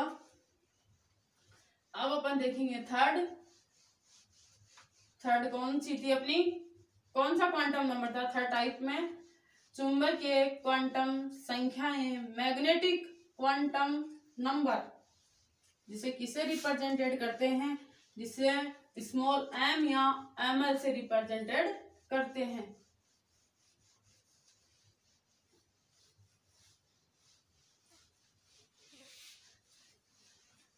इतना अच्छे से बताया मैंने आपको, कोई दिक्कत नहीं होनी चाहिए। अगर कोई दिक्कत हो रही हो तो मुझे जरूर बताएं, इतनी हार्ड चीज नहीं है। आप इनको एक दूसरे से कोरिलेटेड करते चलो। जैसे अपन ने फर्स्ट क्या पढ़ा, रिवाइज करवा देते हुए एक बार। मेन क्वांटम संख्या जिसको रिप्रेजेंट एन से करते हैं, ये किसको बताती है, किसी सेल को बताती है। और इसमें अपन ने क्या निकाला, ऑर्बिट, ऑर्बिट मतलब कक्षक, एंगुलर मोमेंटम निकाला, जिसका मान क्या होता है, NH/2π होता है। इसे कौन से साइंटिस्ट ने दिया था? बोहर ने दिया था। वैसे अपन बोहर को पढ़ा था, तो बोहर क्या था, किसी नाभिक के चारों ओर इलेक्ट्रॉन सर्कुलर ऑर्बिट में क्या करते हैं, रिवॉल्विंग करते हैं, तो उसका NH/2π के क्या होता है, प्रणगुणज होता है। वहां से भी अपन ये फॉर्मूला याद रख सकते हैं, NH/2π। सेकेंड अपन ने क्या पढ़ा, एजीमुथल क्वांटम नंबर जिसे रिप्रेजेंटेड करते हैं स्मॉल एल से। इसे कौन से साइंटिस्ट ने दिया था? सोमरफील्ड ने दिया था। और इसका फॉर्मूला क्या था? NH/2π √L+1 होता है।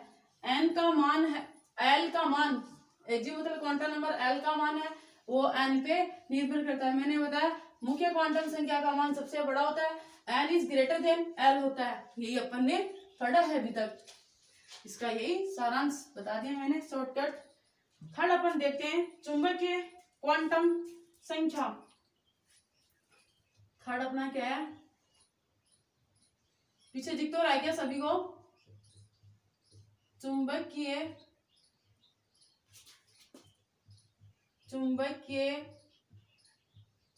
क्वांटम संख्या। चुंबकीय क्वांटम संख्या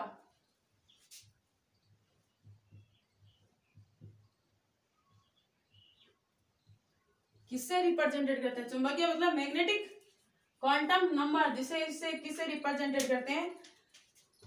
स्मॉल m या ml से। स्मॉल m या ml से इसको क्या करते हैं, रिप्रेजेंट। सर्वप्रथम चुंबकीय क्वांटम संख्याओं के बारे में किसने बताया था? मुख्य क्वांटम संख्याओं के बारे में बोहर ने, एजीमुथल के बारे में सोमरफील्ड ने, चुंबकीय क्वांटम संख्याओं के बारे में लेने ने बताया। इनके बारे में किसने बताया? लेने ने बताया। लेने ने क्या बताया? इन क्वांटम संख्याओं को, ये क्वांटम संख्या उपकोष में स्थित किसको बताती है? कक्षक को बताती है। वो किसी सेल में सबसेल को बता रही थी, ये सबसेल में किसको बता रही है? कक्षक को बता रही है। ये क्वांटम संख्या उपकोष में उपस्थित कक्षक को क्या करती है? बताती है। उपकोष में ये क्वांटम संख्याएं, डायरेक्ट लिख दूं मैं, उपकोष को बताती हैं। ये क्वांटम संख्याएं उपकोष में स्थित कक्षक को बताती हैं। ये क्वांटम संख्याएं सेल में उपस्थित उपकोष में स्थित किसको बताती हैं? कक्षक को बताती हैं। उपकोष में स्थित किसको बताती हैं? शॉर्टकट लिख रही हूं मैं, कक्षक को बताती हैं। उपकोष को बताती हैं। कक्षक तथा कक्षकों के, डायरेक्ट लिख दूं मैं इसको, कक्षक तथा कक्षकों के 3D कक्षकों के 3D ओरिएंटेशन का मतलब 3D अभिविन्यास को बताती हैं। 3D ओरिएंटेशन को बताती हैं। 3D अभिविन्यास को बताती हैं। मुख्य क्वांटम संख्या फिर से बता रही हूँ, सेल को, द्विवंशी सब सेल को, ये किसको बता रही है? कक्षक को बता रही है। उपकोष में स्थित कक्षक तथा कक्षकों के 3D अभिविन्यास को बताती हैं। m का मान किसी न किसी कक्षक को बताता है। m का प्रत्येक मान किसी न किसी कक्षक को बताता है। मैं यहाँ पे लिख दूं, जैसे l के लिए लिखा था वैसे ही m का प्रत्येक मान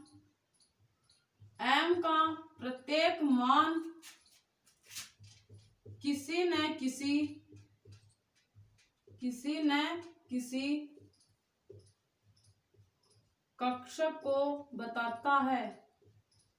कक्षक को बताता है।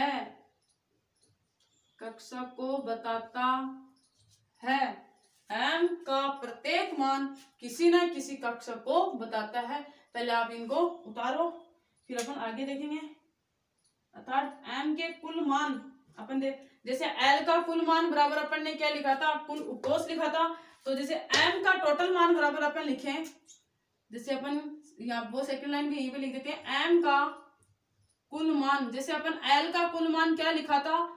l का कुल मान उपकोष लिखा था। वैसे ही एम का कुल मान क्या लिखेंगे, इज इक्वल टू टोटल कक्षक, इज इक्वल टू टोटल कक्षक, इज इक्वल टू कुल कक्षक, कुल कक्षक। जैसे एन का मान है वो किस पे निर्भर करता, एल का जो मान था, एल का मान D1 से क्वांटम संख्या का मान, मतलब क्वांटम संख्या का मान किस पे निर्भर करता था, एन पे निर्भर करता था। अपन ने क्या पढ़ा था, एन एल एम मैंने बताया था, और एस, एल का मान एन पे और एम का किस पे करेगा, अभी एम का एन पे करेगा, एम का अब किस पे करेगा, एल पे करेगा। मैं बोल दूं चुंबकीय क्वांटम संख्याओं का मान द्विगुण से क्वांटम संख्याओं पर निर्भर करता है, एम का मान एल पर निर्भर करता है। ये भी हम यहीं पे लिखते हैं तो ज्यादा, एम का मान एल पर निर्भर करता है, एल पर निर्भर करता है। मैंने बताया था ओनली स्पिन क्वांटम संख्याओं को छोड़कर से सभी संख्याएं एक दूसरे पर निर्भर करती हैं। एम का मान एल पर निर्भर करता है। एम का मान एल पर निर्भर करता है, एम का मान एल पर निर्भर करता है। अब अपन देखेंगे एल के किसी मान है तो अपन ने क्या लिया, किसी उपकोष को लिया। वैसे ही एल के एम के कुल मान है तो अपन किसको लेंगे, कक्षक को लेंगे।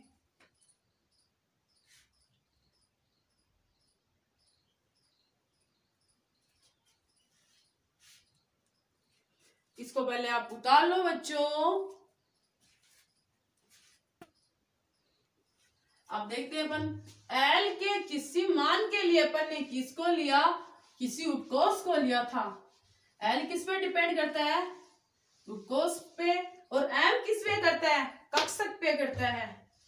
तो मैं वो अपन स्टेटमेंट ले ले, एल के किसी मान के लिए अपन किसको लेते हैं, उपकोष को लेते हैं। तो वैसे ही एम के किसी मान के लिए अपन किसको लेंगे, कक्षक को लेंगे।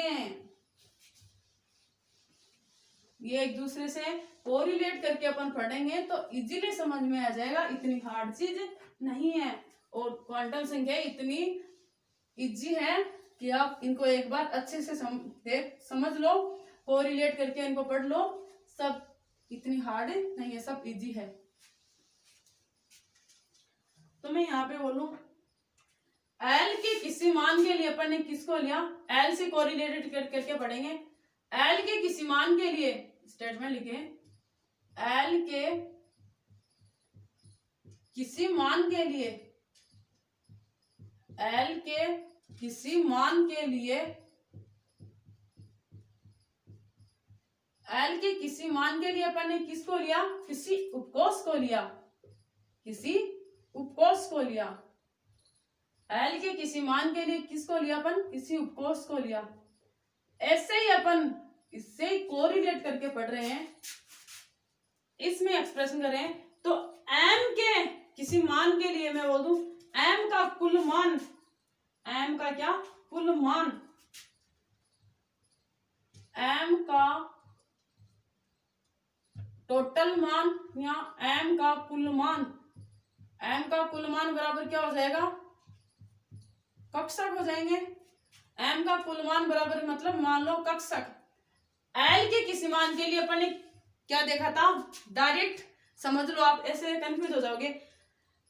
मुख्य क्वांटम संख्या सेल पे और द्विगुणित क्वांटम संख्या सब सेल पे और चुंबकीय क्वांटम संख्या कक्षक पे। तो एम का कुल मान मतलब टोटल वैल्यू मतलब इज इक्वल टू कक्षक। ये तो अपन स्टेटमेंट लिख रहे हैं, वो किस पे निर्भर करता था, एल का मान टोटल वैल्यू किस पे निर्भर करती है, is equal to small L पे करती थी। ये किस पे करती है, 2l+1 फॉर्मूला है, 2l+1। ऐसे ही अपन एम का क्या देखेंगे, संभव मान। ये टोटल मान है, टोटल वैल्यू है। अब एम का संभव मान, पॉसिबल वैल्यू, m का संभव मान इज इक्वल टू क्या होगा, माइनस l से 0, माइनस l से 0, माइनस l से 0 प्लस l तक, प्लस l तक, माइनस l से 0 प्लस l तक, प्लस l तक। ये इसको ऐसे लिखे तो ज्यादा बेटर रहेगा, माइनस l से 0 सहित, यहाँ पे 0 सहित निकालेंगे तो स्टेटमेंट सही बन जाएगा, 0 सहित प्लस l तक, प्लस l तक। तो ये क्या हो गया, टोटल वैल्यू, और वो क्या होगी नीचे वाली पॉसिबल वैल्यू। तो मैं ऐसे बोल दूं डायरेक्ट, टोटल वैल्यू निकालेंगे m के लिए और पॉसिबल वैल्यू निकालेंगे, पॉसिबल वैल्यू निकालेंगे, टोटल वैल्यू और पॉसिबल वैल्यू निकालेंगे। तो अपन एक सा एग्जांपल ले लें जिसमें मुख्य क्वांटम संख्या भी आ जाए, द्विघांसी क्वांटम संख्या भी आ जाए और चुंबकीय क्वांटम संख्या भी आ जाए, जिसे अपने को सारे जो अपने पढ़ा है अभी तक का कैलकुलेशन निकल जाए। ऐसा अपन एक एग्जांपल ले लेते हैं जिसे सब कुछ समझ में आ जाएगा आपके। तो मैं ऐसा एग्जांपल ले रही हूँ,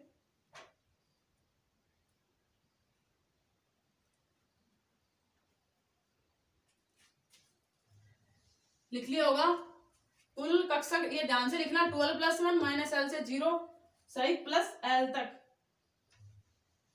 12 + 1, वो l के वो वहां पे क्या था, l के लिए क्या था, टोटल मान क्या था, स्मॉल m था, और यहाँ पे m के लिए टोटल मान क्या है 12 + 1, वहां पे l के लिए पॉसिबल वैल्यू क्या थी, माइनस l से 0, माइनस l से n-1 था, -1 था उसके लिए।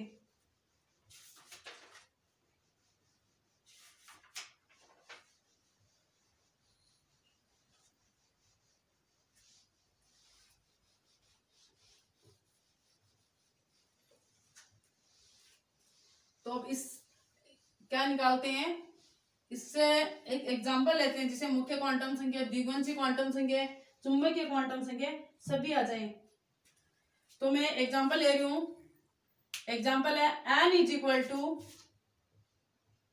इस एग्जांपल को समझ लेना, अभी तक के सारे क्वेश्चन आपसे हो जाएंगे इस एग्जांपल को समझ। n is equal to 4, n is equal to 4 का मीन्स क्या हो गया, n इज इक्वल टू 1 2 3, कोई भी सही ले लें, n इज इक्वल टू 3 के लिए लेते हैं अपन, मतलब तृतीय कोश, तृतीय कोश, n is equal to 3, calculation आ जाए अपनी, इसलिए अपन 3 को ले लेते हैं एक बार, n इज इक्वल टू 3 तृतीय कोश, तृतीय कोश, n क्या है यहाँ पे, मुख्य क्वांटम संख्या, मुख्य क्वांटम संख्या मतलब principal quantum number, n principal quantum number, principal quantum number, n यहाँ पे क्या, principal quantum number. Principal quantum number किसको बताती है, किसी सेल को बताती है। और सेकेंड अपन ने क्या पढ़ा, इसमें अपन क्या देखेंगे, किसी सेल में क्या होते हैं, सब सेल होते हैं, किसी सेल में क्या होते हैं, सब सेल होते हैं। तो अपन देखेंगे L के लिए अपन मान निकालेंगे, L और M, इससे अपन क्या निकालेंगे, L के मान निकालेंगे। किसी सेल में तो क्या होते हैं, सब सेल होते हैं, तो L के लिए अपन क्या निकालेंगे, क्वेश्चन को पूरा करते हैं एक बार। L के लिए अपन टोटल मान और क्या निकालेंगे, पॉसिबल मान, टोटल वैल्यू, और इसके लिए पॉसिबल वैल्यू। इसको थोड़ा छोटा लिख लें, इसलिए m के लिए भी आ जाए, यहाँ पे m के लिए भी तो ये मान अपने को लिखने पड़ेंगे। तो ध्यान से समझना, किसी सेल में क्या होते हैं, सब सेल, सब सेल में अपन क्या निकालेंगे, टोटल मान, मैं लिख दूं यहाँ पे कुल मान, कुल मान और संभव मान। कुल मान बराबर क्या क्या आया था, L में इज इक्वल टू n आया था, और संभव मान 0 से n-1 तक, संभव मान। ऐसे ही अपन किसके लिए निकालेंगे, ऐसे ही अपन m के लिए निकालेंगे। m के लिए क्या निकालेंगे, वही कुल मान मतलब टोटल वैल्यू, कुल मान का मीन्स यहाँ पे क्या हो गया, टोटल वैल्यू। सेकेंड अपन निकालेंगे संभव मान, संभव मान का मीन्स पॉसिबल मान, पॉसिबल वैल्यू। ये अपन क्या करेंगे, कैलकुलेट करेंगे। ये अपना क्या है, क्वेश्चन है। तो पहले मैं बताती हूँ n इज इक्वल टू, यहाँ पे प्रिंसिपल क्वांटम नंबर, मुख्य क्वांटम संख्या तो कितनी होगी, 3 होगी। ये तो अपने n इज इक्वल टू 3, तो अपने को n इज इक्वल टू 3 मतलब प्रिंसिपल क्वांटम नंबर तो 3 होगी। अब अपने को क्या निकालना है, सबसेल l निकालना है। l कितनी होंगी इसमें, तो ध्यान से देखना। l क्या होता है, सबसेल होता है। l क्या होता है, subshell. n is equal to 3 दिया हुआ है। s के l का मान, s के लिए कितना 0, p के लिए कितना होता है 1, d के लिए 2, f के लिए 3। तो n इज इक्वल टू अपने को क्या दिया, 3 दिया हुआ है। तो ध्यान से देखना एक बार, अपन निकाल क्या रहे हैं, ये तो बात की चीज है। l के मान निकाल रहे हैं, l का टोटल मान और l का कुल मान। फर्स्ट में निकाल रही हूं l का कुल मान। कुल मान इज इक्वल टू क्या होता है, कुल मान इज इक्वल टू क्या होता है, कुल मान मतलब उपकोष को बताता है। कुल मान किसको बताता है, उपकोष को बताता है। उपकोष में इज इक्वल टू मतलब इज इक्वल टू क्या होता है, n। n यहाँ पे कितना है, किसी सेल में अगर 3 नंबर सेल है तो सब सेल भी क्या होंगे, 3 होंगे। सब सेल भी क्या होंगे, 3। ये क्वेश्चन आपको समझ में आ गया। सेल 3 नंबर दी है, किसी सेल में क्या होते हैं, सब सेल होते हैं। तो 3 नंबर सेल में कितनी सब सेल है, 3 सब सेल है। फर्स्ट ये क्वेश्चन सॉल्व हो गया। सेकंड अपन क्वेश्चन सॉल्व करते हैं। एल का संभव मान, संभव मान मीन्स पॉसिबल वैल्यू। संभव मान किसको बताता है, संभव मान क्या होता है, 0 से n-1 होता है। 0 से n-1 तक। अब यहाँ पे मान रखें 0 से l-1, तो 0, n का मान कितना रखें, 0 से पूरा लिखेंगे तब समझ में आ जाएगा। n का मान कितना दिया है यहाँ पे 3, तो 3-1। सेल भी कितनी दी है, 3, तो 3-1 तक। तो यहाँ पे क्या आया, 0 से 2 तक। 0 से 2 तक मतलब 0 से 2 तक का मीन्स क्या हो गया, मान कौन कौन से आएंगे, संभव मान 0 भी आएगा, 1 भी आएगा और 2 भी आएगा। 0 का मतलब l के, ये l के मान ही तो आए अपने को। 0 का मतलब कौन से, l के कौन सी सब सेल से, मतलब कौन सा सेल है वहां पे 0। अगर l का मान 0 है तो s, तो इसके लिए क्या लिखते हैं, s। 1 है तो कौन सी हो जाएगी p, 2 है तो कौन सी हो जाएगी d। ये बात किसको समझ में नहीं आई मेरी, s p d। ये वैसे अपन l के मान ही तो निकाल रहे हैं बच्चों, l के मान के लिए तो मैंने बताया। ये यहाँ पे क्या है l और ये भी क्या है l, मतलब सब सेल के लिए 0 होगी तो s, अगर l का मान 0 होगी तो s, p 1 होगा तो p, 2 होगा तो d। ये बात मैंने यहाँ लिखी थी, ये बात मैंने एक्सप्लेन की है। तो ये ऐसे निकाले जाते हैं। ये अपन कल के लेक्चर में अपन ने क्या देखा था, डायरेक्ट देख रहे थे, s के लिए l का मान 0, p के लिए 1। यहाँ पे मैंने एक्सप्लेन करके बता दिया कैसे निकाले जाते हैं इनके मान। तभी तो मैंने कहा था क्वांटम संख्या में सब कुछ सब समझ में आ जाएंगे। अब अपन देखेंगे सेकंड क्वेश्चन। फर्स्ट क्वेश्चन अपना यहाँ तक सोल्व हो गया, ये फर्स्ट क्वेश्चन था, ये अपन ने सोल्व कर लिया। अब अपन देखेंगे सेकंड क्वेश्चन। सेकंड क्वेश्चन क्या है, m का टोटल मान और m के संभव मान। ये तो अपन ने पीछे भी पढ़ लिए थे जब एजिमुथल क्वांटम नंबर पढ़ी थी। समझना अपने को यही जरूरी है।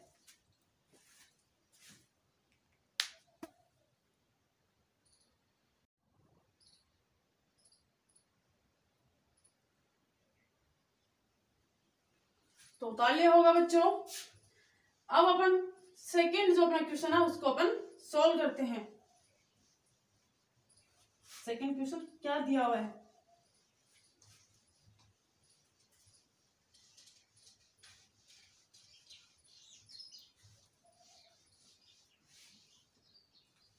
अब L इज इक्वल टू यहाँ पे ले 0, 1, 2 मतलब एस पी डी ले। L इज इक्वल टू, ये L का मान ही तो है 0, 1, 2, तो L इज इक्वल टू मैं लू 0, L is equal to 1, L is equal to 2 मतलब एस पी डी ले। तो क्या होगा, L इज इक्वल टू 0 1 2 ले रहे हैं तो ध्यान से समझना आप।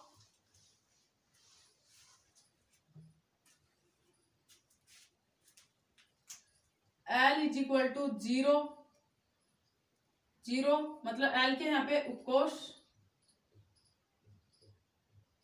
L किसको बता रहा है, उपकोष को। L is equal to 0, L is equal to 0 के लिए, L इज इक्वल टू 1 के लिए, L इज इक्वल टू 2 के लिए।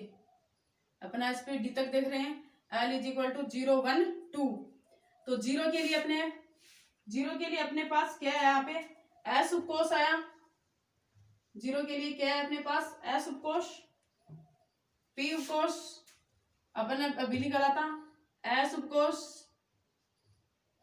0 के लिए कौन सा आया था, S उपकोष, यहाँ पे P उपकोष। D के लिए L इज इक्वल टू 2 है तो D उपकोष, D उपकोष 0 1 2। अब अपन देखेंगे M के कुल मान और M के संभव मान।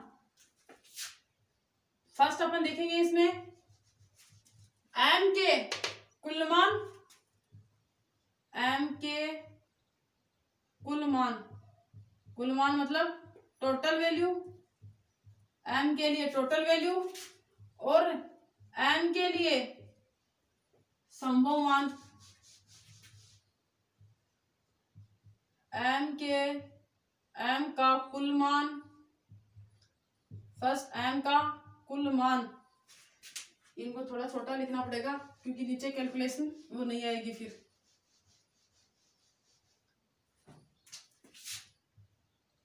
M का कुल मान, M का कुल मान क्या होता है, 12 प्लस 1 होता है। 12 प्लस, मैं यहाँ नीचे लिख दूं, कुल मान कितना होता है 12 प्लस 1, अभी मैंने पीछे बताया था फॉर्मूला। और M का संभव मान मैं यहाँ पे लिखूं, M का संभव मान इज इक्वल टू क्या होता है, माइनस L से 0 सहित प्लस L तक, माइनस L से 0 सहित प्लस L तक। तो M का कुल मान, यहाँ पे अपन M का कुल मान निकालेंगे। कुल मान क्या होता है, 12 प्लस 1 फॉर्मूला होता है, 12 प्लस 1 फॉर्मूला होता है। तो ध्यान से देखना बच्चों, इसमें अपन मान रखें 12 plus 1, L is equal to अपने पास क्या दिया हुआ है, 0 दिया हुआ है। तो 2 इंटू 0 प्लस 1, 2 इंटू 0 प्लस 1 तो क्या आएगा अपने यहाँ पे, 2 इंटू, मैं यहाँ पे डायरेक्ट लिख दूं, 2 इंटू 0 प्लस 1 तो क्या आएगा अपने पास, 1 आएगा। अपने पास क्या आएगा, 1 आएगा। ऐसे ही अपन यहाँ पे मैं मान रखूं, डायरेक्ट फॉर्मूले में रख रही हूँ, 2 इंटू एल का मान 1, तो 2 इंटू 1 मतलब 2 हो गया, प्लस 1 मतलब यहाँ पे कितना आएगा, 3 आएगा। 2 इंटू एल का मान 2 रखे तो 4 प्लस 1 मतलब 5 आ गया, 1 3 5, 1 3 5 आ गया। ऐसे अपन एल इज इक्वल टू 3 के लिए लिख सकते हैं, 3 आएगा तो क्या हो जाएगा, 2 इंटू 3 मतलब 6 प्लस 1 7 हो जाएगा। अपने अगर ये समझ में आ जाएगा तो बाकी अपन निकाल सकते हैं। अब यहाँ पे देखो आप, माइनस एल से 0 सहित प्लस एल तक, माइनस एल से 0 सहित प्लस एल तक, इसको थोड़ा नीचे लिखेंगे तो यहाँ पे सामने आएगा। तो ध्यान से देखना, 1 3 5 आया अपने पास, ये कितना आया था 1, ये कितना आया था 3, ये कितना आया था 5।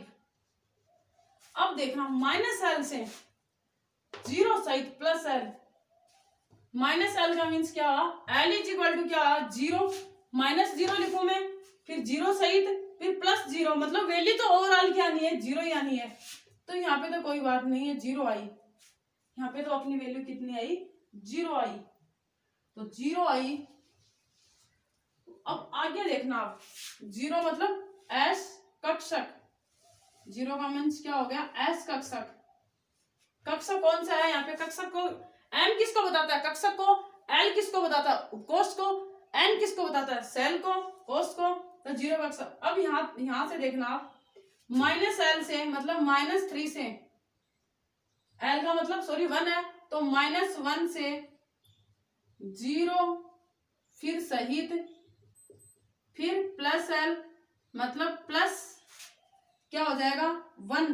तो वैल्यू अपने पास कौन कौन सी आएंगी, वैल्यू अपने पास आएंगी -1 0 -1 0 और कौन सी +1 -1 0 और कौन सी आई +1 आई। अब इसमें देखना एल का मान कितना है 2, तो -2 से 0 सहित